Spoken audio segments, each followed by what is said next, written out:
How to remove subtitles from video. In this video, I'll show you 2 easy ways to get rid of subtitles, no advanced editing skills required. Let's dive right in.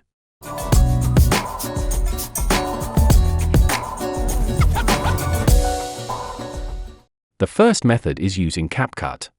Import your video and add it to the timeline.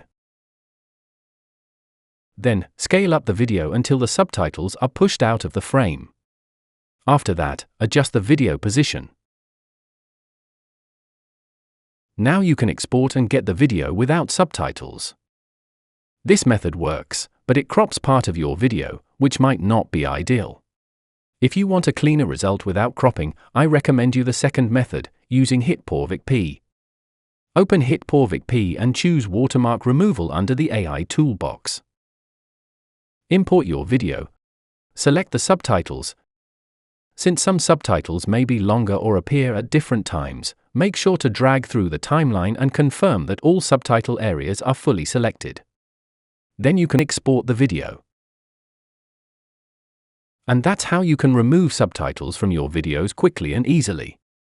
If this helped you out, don't forget to like and subscribe our channel for more easy editing tutorials. Thanks for watching and see you next time.